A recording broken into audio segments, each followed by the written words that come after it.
Hello friends, welcome to my channel. Last video में हम देख रहे थे क्लास 12 फिजिक्स का chapter 1 electric charges and fields. तो लास्ट वीडियो में हमने डिस्कस किया था इलेक्ट्रोस्टैटिक्स क्या होता है, इलेक्ट्रिक चार्ज के बारे में, इलेक्ट्रोस्कोप जो कि इंस्ट्रूमेंट है ये पता करने के लिए कि कोई भी बॉडी चार्ज है कि नहीं है, और किसी भी बॉडी को चार्ज कैसे किया जाए।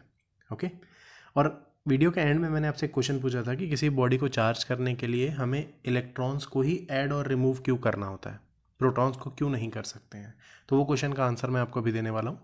और इस वीडियो में, second video of this chapter में, हम डिस्कस करने वाले हैं charging methods, basic properties of electric charge और कूलम्स लॉ के बारे में। इसके भी नोट्स आपको डिस्क्रिप्शन में मिल जाएंगे, और जिसने भी मेरी लास्ट वीडियो नहीं देखी है वो प्लीज़ देख ले। आज के कंसेप्ट के लिए वो ज़रूरी है, उसका लिंक आपको डिस्क्रिप्शन में मिल जाएगा। So let's start with the new video. Last video में हमने देखा था कि किसी भी ऑब्जेक्ट को अगर चार्ज करना है तो उसमें इलेक्ट्रॉन्स को ऐड या रिमूव करना होता है। अगर आप इलेक्ट्रॉन्स को रिमूव करते हैं तो पॉजिटिव चार्ज आता है उसमें, अगर आप इलेक्ट्रॉन्स को ऐड करते हैं तो उस ऑब्जेक्ट में नेगेटिव चार्ज आ जाएगा। ठीक है, तो ये हमने लास्ट में डिस्कस किया था। तो अब हमारा क्वेश्चन ये था कि हम इलेक्ट्रॉन्स को ही क्यों ऐड और रिमूव करते हैं, प्रोटॉन्स को क्यों नहीं करते हैं। सो जिसका पहला रीज़न है, प्रोटॉन का मास होता है दैट इज़ 1.6 इंटू 10⁻⁻27 kg, और इलेक्ट्रॉन का मास होता है 9.1 इंटू 10⁻⁻31 kg। तो जब आप इन दोनों को कंपेयर करेंगे तो मास ऑफ प्रोटॉन जो है वो मास ऑफ इलेक्ट्रॉन से 1835 टाइम्स ज़्यादा होता है। तो पहला रीज़न ये है कि प्रोटॉन का जो मास है वो बहुत ज़्यादा होता है एज़ कम्पेयर टू इलेक्ट्रॉन, तो प्रोटॉन को ट्रांसफ़र करना थोड़ा मुश्किल है। ठीक है, तो वो ईजिली मूव नहीं कर सकता, इसलिए इलेक्ट्रॉन्स ज़्यादा बेनिफिशियल है। और दूसरा रीज़न ये है कि प्रोटॉन जो है वो कोई भी एटम इस तरीके से होता है, बीच में उसका न्यूक्लियस होता है जहाँ पर, और यहाँ पर इलेक्ट्रॉन्स रिवॉल्व होते रहते हैं। ओके, तो पूरे न्यूक्लियस में प्रोटॉन्स रहते हैं। तो इतना न्यूक्लियर फोर्स इतना ज़्यादा होता है कि इस प्रोटॉन्स के प्लस प्लस रिपल्शन को भी वो बियर कर लेता है। ओके, सो जो प्रोटॉन है वो बहुत ही ज़्यादा स्ट्रॉन्ग न्यूक्लियर फोर्सेस से न्यूक्लियस में बाउंड रहते हैं, इसकी वजह से भी वो मूव नहीं कर पाते हैं। सो दूसरा रीज़न है स्ट्रॉन्ग न्यूक्लियर फोर्स। यही दो रीज़न है जिसकी वजह से हम केवल और केवल इलेक्ट्रॉन्स को ट्रांसफ़र कर सकते हैं और प्रोटॉन्स को नहीं। हमारा नेक्स्ट टॉपिक है चार्जिंग मेथड्स। सो बेसिकली हमारे पास तीन तरीके के चार्जिंग मेथड्स हैं। पहला बाय फ्रिक्शन, फिर कंडक्शन से, और तीसरा है इंडक्शन से। ओके, सो हमारी बुक में, एनसीईआरटी बुक में, केवल इंडक्शन को ही एक्सप्लेन किया गया है दो तरीके से, तो हम भी यहाँ केवल इंडक्शन को ही एक्सप्लेन करेंगे। सो बेसिकली हम डिस्कस करने वाले हैं चार्जिंग बाय इंडक्शन।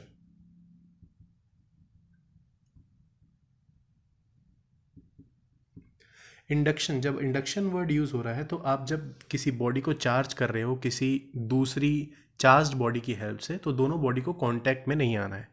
बिना कांटेक्ट में आए आप किसी बॉडी को कैसे चार्ज कर सकते हैं वो हम देखेंगे इस मेथड में। ओके, सो हम उसके लिए हम दो मेटल स्फीयर्स ले लेते हैं जो कि आपस में कांटेक्ट में है, और यहाँ एक इंसुलेटर स्टैंड लगा देते हैं ताकि वो जो चार्जेस आए वो फ्लो ना हो पाए। ओके, अभी ये जो मेटल स्फीयर्स हैं ये न्यूट्रल हैं, इसमें कोई एक्स्ट्रा चार्ज नहीं है, जो भी पॉजिटिव नेगेटिव है वो बैलेंस्ड है। ओके, अब इसको चार्ज करने के लिए हमने क्या किया, हम एक रॉड, चार्ज्ड रॉड को पास में ला रहे हैं इसके, जो कि पॉजिटिवली चार्ज है सपोज। ओके, ये नेगेटिव चार्ज भी आप ले सकते हैं, कोई प्रॉब्लम नहीं है, हम यहाँ पे पॉजिटिव चार्ज ले रहे हैं जस्ट टू एक्सप्लेन। ओके, तो इस पॉजिटिव चार्ज की वजह से क्या होगा कि इस मेटल में जो फ्री इलेक्ट्रॉन्स हैं वो सारे इस पॉजिटिव की तरफ अट्रैक्ट हो जाएंगे, तो सारे नेगेटिव चार्जेस इस तरफ आ जाएंगे और सारे पॉजिटिव चार्ज यहाँ पर आ जाएंगे। अब अगर मैं आपको ये बोल रहा हूँ कि सारे नेगेटिव चार्ज यहाँ आ गए इस पॉजिटिव के अट्रैक्शन की वजह से, और सारे पॉजिटिव यहाँ पर आ गए, तो क्या पॉजिटिव मूव होकर यहाँ से यहाँ पे आ रहे हैं? नहीं, ऐसा नहीं है, क्योंकि एक्स्ट्रा नेगेटिव जो भी फ्री इलेक्ट्रॉन्स थे वो सारे यहाँ पर आ गए, तो यहाँ पर नेगेटिव की कमी हो गई है। मीन्स पॉजिटिव नेचर ज़्यादा शो करेगा क्योंकि नेगेटिव की कमी हो गई है, तो पॉजिटिव चार्ज मूव नहीं हुए हैं। ओके, सिर्फ वहाँ पर नेगेटिव की कमी हो गई है। तो जब आप एक चार्ज्ड रॉड को इसके पास लाएंगे तो न्यूट्रल में क्या इफेक्ट शो होगा कि जो भी फ्री इलेक्ट्रॉन्स हैं वो एक तरफ आ जाएंगे इसको अट्रैक्ट करके, और यहाँ पर नेगेटिव की कमी हो जाएगी, तो ये पॉजिटिव चार्ज शो करने लगेगा प्रॉपर्टी। ओके। अब जैसे ये पास में है तो जब तक ये रॉड, चार्ज रॉड इसके पास में रहेगी, ये नेगेटिव प्रॉपर्टी शो करेगा, यहाँ पर पॉजिटिव प्रॉपर्टी शो होगी। ओके, तो इसी के प्रेजेंस में इस रॉड को यहाँ पर रखते हुए, ये रॉड को मूव नहीं करना है पॉजिटिव चार्ज वाले को। अब ये जो मेटल स्फीयर्स हैं हम इसको अलग अलग कर लेते हैं। तो अब जैसे इस मेटल स्फीयर्स को अलग करेंगे तो आपको यहाँ पर नेगेटिव चार्ज मिल जाएगा और यहाँ पर आपको पॉजिटिव चार्ज मिल जाएगा। मीन्स अब ये मेटल स्फीयर जो है ये नेगेटिवली चार्ज है और ये पॉजिटिवली चार्ज है। दोनों स्फीयर इक्वल अमाउंट में ही नेगेटिव और पॉजिटिव चार्ज होंगे। ओके, अगर इसमें +6 का चार्ज आया है तो इसमें -6 का चार्ज आया है तो इसमें +6 का ही चार्ज आएगा। दोनों इक्वल अमाउंट से होंगे क्योंकि दोनों स्फीयर्स आइडेंटिकल थे। ओके, तो इंसुलेटर यहाँ पे सपोर्ट इसलिए दिया गया ताकि वो चार्जेस फ्लो ना हो पाए। इंसुलेटर कैरी नहीं करता है फ्री इलेक्ट्रॉन्स को। ओके, तो ये पहला तरीका है जिसमें आप मेटल स्फीयर्स को चार्ज कर सकते हैं with the help of induction. तो इसमें आप देखेंगे कि जो चार्ज बॉडी थी और जो न्यूट्रल बॉडी थी हमने उनको कांटेक्ट में नहीं लाया है, एक डिस्टेंस मेंटेन्ड है उनके बीच में, इसलिए हम इस मेथड को इंडक्शन बोल रहे हैं। ओके, दूसरा तरीका है अगर आपके पास केवल एक ही मेटेलिक स्फीयर है, फॉर एग्जांपल उस स्फीयर को ऐसे यहाँ पर ले लेते हैं। ओके, अगेन इसमें एक इंसुलेटिंग बेस सपोर्ट लगा दिए हैं। अब जो हम रॉड लेके आ रहे हैं फॉर एग्जांपल वो नेगेटिवली चार्ज है। अब ये नेगेटिवली चार्ज रॉड की वजह से क्या होगा कि जो फ्री नेगेटिव चार्जेस होंगे दैट इज इलेक्ट्रॉन, वो इससे रिपेल होकर दूर चले जाएंगे एंड यहाँ पर पॉजिटिव आ जाएगा क्योंकि यहाँ पर नेगेटिव की कमी हो जाएगी। ओके, सो यहाँ पर सारे नेगेटिव फ्री इलेक्ट्रॉन्स पहुँच गए हैं और यहाँ पर पॉजिटिव आ चुका है। ओके, जैसे ही ये डाइवर्शन हो जाएगा नेक्स्ट स्टेप में हमें करना क्या है, हमें इस पार्ट से अर्थिंग कनेक्ट कर देना है। अब अर्थिंग में क्या होता है कि जो एक्स्ट्रा चार्ज होते हैं वो फ्लो होके अर्थ में चले जाते हैं। तो ये जो इलेक्ट्रॉन्स है ये यहाँ से फ्लो होके नीचे अर्थ में चले जाएंगे। तो जैसे इलेक्ट्रॉन्स मूव कर जाएंगे तो यहाँ पर ये रॉड वापस वहीं पर रहेगी और ये जो ऑब्जेक्ट है, ये जो मेटल स्फीयर है, ये हमारा क्या हो जाएगा, पॉजिटिवली चार्ज हो जाएगा क्योंकि एक्स्ट्रा नेगेटिव चार्ज जो है वो अर्थ में फ्लो हो चुके हैं और आप अर्थ का कनेक्शन अब हटा सकते हैं। ओके, तो ये दूसरा तरीका है। अगेन बिना कांटेक्ट में लाए, बिना टच कराए आप किसी न्यूट्रल बॉडी को किसी चार्ज्ड बॉडी की हेल्प से चार्ज कर सकते हैं और यही दो एग्जांपल आपके एनसीईआरटी की बुक में दिए हुए हैं।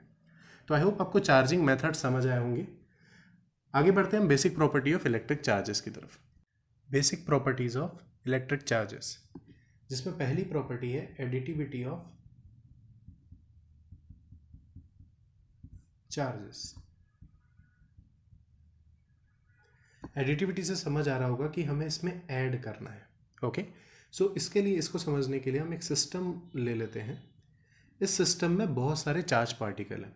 फॉर एग्जांपल +5 चार्ज, -3 चार्ज, +8, -6, -4, -2, ऐसे करके बहुत सारे चार्ज पार्टिकल्स हैं, +3, ऐसे करके बहुत सारे चार्ज पार्टिकल्स हैं इस सिस्टम के अंदर।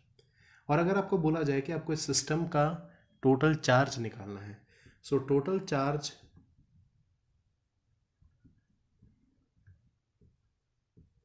अब सिस्टम निकालने के लिए सिर्फ ये चार्ज पार्टिकल्स को रियल नंबर्स की तरह ऐड कर लेना है। जैसे हम रियल नंबर्स को ऐड करते हैं, रियल नंबर्स की तरह ऐड करना है मतलब साइन के साथ, जैसे +5, -2, -3, +3, -4, -6, +8।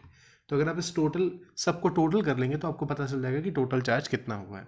सो +5, -2, -3 दिस कैंसल्स आउट, +3 ये बच जाएगा -3, -3 -4 इज -7, -7 +8 आ जाएगा +1। सो +1 कूलम का चार्ज है इस टोटल एरिया के अंदर। ओके, इस सिस्टम के अंदर।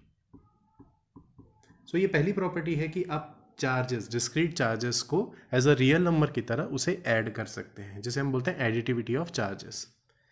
सेकेंड प्रॉपर्टी है इसकी, चार्जेस इज कंजर्व्ड, और you can say charge is conserved. Charge is conserved को समझने के लिए इसका स्टेटमेंट ये है कि charge can not be created nor be destroyed. Okay, it will only change the place. वो सिर्फ एक सिस्टम से दूसरे सिस्टम जाएंगे या एक ऑब्जेक्ट से दूसरे ऑब्जेक्ट में मूव करेंगे। इसको समझने के लिए वही एग्जांपल ले लेते हैं जो हमने कर लिया था। अगर इस बॉडी को, अभी ये बॉडी अगर न्यूट्रल है और अगर हमें इसे चार्ज करना है तो हमें इलेक्ट्रॉन को या तो रिमूव करना पड़ेगा या तो इलेक्ट्रॉन को ऐड करना पड़ेगा। तो हमने सिर्फ इलेक्ट्रॉन को एक जगह से दूसरी जगह मूव किया है, इलेक्ट्रॉन को डिस्ट्रॉय नहीं किया, इलेक्ट्रॉन को क्रिएट नहीं किया है। तो वही बोल रहा है कि चार्ज इज कंजर्व्ड, ठीक है, ना तो हम उसे बना सकते हैं ना तो हम उसे डिस्ट्रॉय कर सकते हैं। So this was the second property. Third property आती है quantization of charge. Quantization of charge, अब ये इंपॉर्टेंट प्रॉपर्टी है, इसको समझने के लिए हम देखते हैं। थर्ड प्रॉपर्टी है क्वांटाइजेशन ऑफ चार्ज, जिसका स्टेटमेंट ये है कि charge on a body is equal to the integral multiple of basic unit of charge. इसका मैथमेटिकल एक्सप्रेशन होता है charge on a body is integral multiple of basic unit of charge. तो basic unit of charge क्या है? Electron ही है, क्योंकि वही transfer होता है चार्ज करने के लिए। ओके, इसको समझने के लिए भी हम एक ऑब्जेक्ट ले लेते हैं जो अभी न्यूट्रल है, तो उसे चार्ज करने के लिए या तो इलेक्ट्रॉन को रिमूव करना पड़ेगा या तो इलेक्ट्रॉन को ऐड करना पड़ेगा। अब अगर मैं बोल रहा हूँ इलेक्ट्रॉन को रिमूव या ऐड करना पड़ेगा, तो हम किस तरीके से इलेक्ट्रॉन को निकाल सकते हैं? चाहे आप एक इलेक्ट्रॉन निकाल सकते हो या तो दो इलेक्ट्रॉन निकाल सकते हैं, 3 एंड लाइक दिस। ओके, अगर आप ऐड भी करना चाहते हो तो एक इलेक्ट्रॉन, 2, 3 ऐसे करके ऐड करेंगे। 0.5, 0.25 ऐसे इलेक्ट्रॉन्स ऐड नहीं कर सकते हैं। तो यही बोल रहा है कि आप इलेक्ट्रॉन्स को एक इंटीग्रल मल्टीपल में ही ऐड या रिमूव कर सकते हो। तो अगर इस बॉडी से आप एक इलेक्ट्रॉन निकाल लेते हो तो +1 का चार्ज आएगा, 2 निकालते हो तो +2 का चार्ज आएगा। वैसे ही प्लस 1.5, 1.25 का चार्ज नहीं आ सकता है। तो किसी भी बॉडी में चार्ज क्या होगा? Integral multiple of basic unit of charge. यहाँ पे प्लस माइनस का साइन लगा लेते हैं, क्योंकि चार्ज वो पॉजिटिव भी हो सकता है, नेगेटिव भी हो सकता है। डिपेंड करता है कि आप इलेक्ट्रॉन्स को ऐड कर रहे हो कि रिमूव कर रहे हो। ओके, तो ये बेसिकली थर्ड प्रॉपर्टी है क्वांटाइजेशन ऑफ चार्ज, जो कि बहुत इंपॉर्टेंट है। इससे न्यूमेरिकल्स भी आपको देखने को मिल सकते हैं। ओके, अब देखते हैं इस वीडियो का last topic, that is Coulomb's law. पिछले वीडियो में हमने देखा था, एक स्टेटमेंट पढ़ा था कि like charges repel each other and unlike charges attracts each other. Okay, means अगर दो सेम चार्ज हैं, जैसे पॉजिटिव और पॉजिटिव हैं, तो ये एक दूसरे को रिपेल करेंगे, और अगर दो अपोजिट चार्जेस हैं, पॉजिटिव और नेगेटिव हैं, तो ये एक दूसरे को अट्रैक्ट करेंगे। तो अट्रैक्ट और रिपेल करना मीन्स फोर्स लगाना। तो अगर ये दोनों एक दूसरे में रिपल्सिव फोर्स लगा रहे हैं और ये दोनों एक दूसरे के लिए अट्रैक्टिव फोर्स लगा रहे हैं, तो उस फोर्स का मैग्नीट्यूड क्या है, उस फोर्स की वैल्यू क्या होगी, और उस फोर्स का डायरेक्शन क्या होगा। क्योंकि फोर्स एक वेक्टर क्वांटिटी है, तो उसका मैग्नीट्यूड एंड डायरेक्शन जानना ज़रूरी है। तो यही मैग्नीट्यूड एंड डायरेक्शन की वैल्यू और ये जो डायरेक्शन है, ये हमें पता चलता है कूलम्स लॉ से। ओके, सो कूलम्स ने इस लॉ को दिया था, जिसने ये बोला कि जो फोर्स है, अगर हम दो चार्ज पार्टिकल ले रहे हैं, फॉर एग्जांपल यही वाला सिचुएशन कंसिडर कर रहे हैं, इस पे चार्ज Q1 है, इस पे चार्ज Q2 है फॉर एग्जांपल, तो कूलम्स के लॉ के अकॉर्डिंग जो फोर्स होगा विल बी डायरेक्टली प्रोपोर्शनल होगा किसके? प्रोडक्ट ऑफ Q1 Q2 के। और ये फोर्स इन्वर्सली प्रोपोर्शनल होगा square of distance between the charges के। तो इसके सेंटर से सेंटर का जो डिस्टेंस है, फॉर एग्जांपल वो r है, तो इस सिचुएशन में रिपल्सिव फोर्स जो लगेगा वो डायरेक्टली प्रोपोर्शनल होगा प्रोडक्ट ऑफ चार्जेस के, और इनवर्सली प्रोपोर्शनल होगा square of distance between the charges के। ओके, तो अगर इन दोनों इक्वेशन को कंबाइन कर देंगे तो f की वैल्यू आ जाएगी is proportional to Q1 Q2 by r square. Proportionality sign हटाने के लिए हम एक कांस्टेंट लगा देते हैं, तो वो कांस्टेंट यहाँ पर है k Q1 Q2 by r square. ये है फोर्स का मैग्नीट्यूड जो कि कूलम्स ने दिया था। तो किसी भी दो चार्ज पार्टिकल Q1 Q2, उनके बीच में डिस्टेंस अगर r है, तो उनके बीच में ये फोर्स लगता है। अट्रैक्टिव रिपल्सिव फोर्स दोनों बराबर होते हैं, लेकिन दोनों का बस डायरेक्शन अपोजिट होता है। ओके, तो फोर्स की वैल्यू हमें यहाँ से इस फॉर्मूले से मिल जाती है। ओके, अब ये जो कांस्टेंट k लगा है इस फॉर्मूले में, उससे हम इस फॉर्मूले की हेल्प से इस k की यूनिट निकाल लेते हैं। ओके, सो फोर्स इसकी ऐसा यूनिट क्या है? न्यूटन। चार्ज इसकी ऐसा यूनिट है coulomb. r which is distance, इसकी ऐसा यूनिट है मीटर। सो अगर ये सारी वैल्यूज पुट करते हैं तो k कुछ ऐसा दिखेगा, that is F r square Q1 Q2। अगर यूनिट्स पुट करें तो न्यूटन मीटर स्क्वायर और नीचे कूलम मल्टीप्लाई कूलम, तो कूलम स्क्वायर आ जाएगा। सो ये k की यूनिट है, that is newton metre square coulomb -2। Okay, ये हो गई के की यूनिट। के की वैल्यू होती है that is 9 into 10⁹9 newton metre square coulomb -2। Okay, अब किसी किसी बुक्स में आपको F is equal to 1/4 pi epsilon not Q1 Q2 by R square force का ये फॉर्मूला भी देखने को मिलेगा। तो K को बस रिप्लेस कर दिया गया 1/4 पाई एप्सिलॉन नॉट से। So K is equal to 1/4 pi epsilon not. So 1/4 pi epsilon not की वैल्यू भी वही होती है 9 इंटू 10⁹9। एप्सिलॉन नॉट क्या है? एप्सिलॉन नॉट को बोलते हैं permittivity of free space. Permittivity of free space that is air और वैक्यूम में एप्सिलॉन नॉट की वैल्यू ये है। ओके, तो एप्सिलॉन नॉट की वैल्यू क्या हो गई? That is 8.854 into 10⁻⁻12। ओके, ये एप्सिलॉन नॉट की वैल्यू है। तो अगर 1/4 पाई एप्सिलॉन नॉट में एप्सिलॉन नॉट की वैल्यू को ये पुट करेंगे तो इसकी वैल्यू भी 9 इंटू 10⁻9 के अप्रॉक्स आ जाती है। ओके, अब एप्सिलॉन नॉट का यूनिट क्या हो जाएगा? It will be just inverse reciprocal of के। तो के का ये था यूनिट, तो इसका यूनिट हो जाएगा कूलम 2 न्यूटन -1 एंड मीटर -2। ये एप्सिलॉन नॉट का यूनिट है। तो आई होप आपको ये समझ आया होगा कि के या 1/4 पाई एप्सिलॉन नॉट दोनों सेम है। Okay, K is equal to 1/4 pi epsilon not that is 9 into 10⁻9। K की यूनिट निकालने का ये तरीका है, तो के की यूनिट ये मिल जाएगी और इसी फॉर्मूले से एप्सिलॉन नॉट की जो यूनिट है वो जस्ट रेसिप्रोकेट हो जाएगी और आपको एप्सिलॉन नॉट की यूनिट मिल जाएगी के को रेसिप्रोकेट करेंगे तो। ओके, तो ये तो बात हो गई फोर्स के मैग्नीट्यूड की। अब क्योंकि फोर्स एक वेक्टर क्वांटिटी है तो उसका डायरेक्शन जानना भी ज़रूरी है। अब अगर दो पार्टिकल्स हैं जिसमें प्लस और प्लस का ही चार्ज है तो हमें ये पता है कि ये दोनों आपस में रिपेल करेंगे। ओके, तो फोर्स दूर लगना चाहिए और अगर अपोजिट चार्जेस हैं तो ये दूसरे को अट्रैक्ट करेंगे। तो कूलम्स ने बताया कि जो फोर्स का डायरेक्शन होता है वो भी along the line joining the centre of particles. Okay, तो अगर ये एक दूसरे को रिपेल कर रहे हैं तो रिपल्शन का डायरेक्शन जो होगा वो ऐसा होगा। This will be the direction of force. Okay, और अगर ये आप फर्स्ट पार्टिकल माने तो force on particle 1/2 force on particle 2/1, तो दोनों का बस डायरेक्शन अपोजिट होगा, वैल्यू सेम होगी। तो हम बोल सकते हैं वेक्टर के फॉर्म में कि F21 is equal to minus of F12। दोनों का मैग्नीट्यूड सेम है लेकिन माइनस साइन डायरेक्शन की वजह से आ रहा है। सेम वैसे ही अगर दो अपोजिट चार्जेस हैं तो ये एक दूसरे को अट्रैक्ट करेंगे। अगेन जो डायरेक्शन होगा फोर्स का वो along the line joining the centre. Okay, जो सेंटर को लाइन ज्वाइन कर रही है उसी के अलोंग ये फोर्स लगेगा। अगेन ये 1 पार्टिकल पे लग रहा है फोर्स ऑन 1/2, ये सेकंड पे लग रहा है force on 2/1।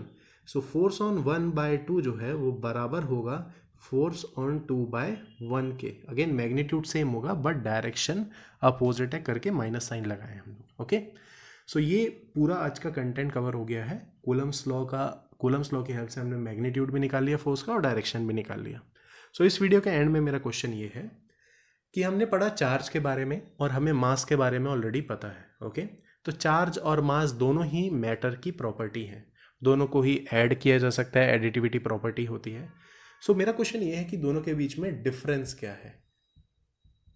Difference between charge and mass, ये पहला क्वेश्चन है।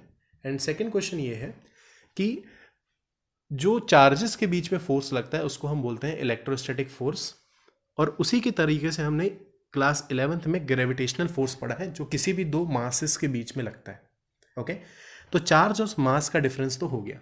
दो चार्जेस के बीच में फोर्स लगता है इलेक्ट्रोस्टैटिक फोर्स और दो मास के बीच में फोर्स लगता है ग्रेविटेशनल फोर्स।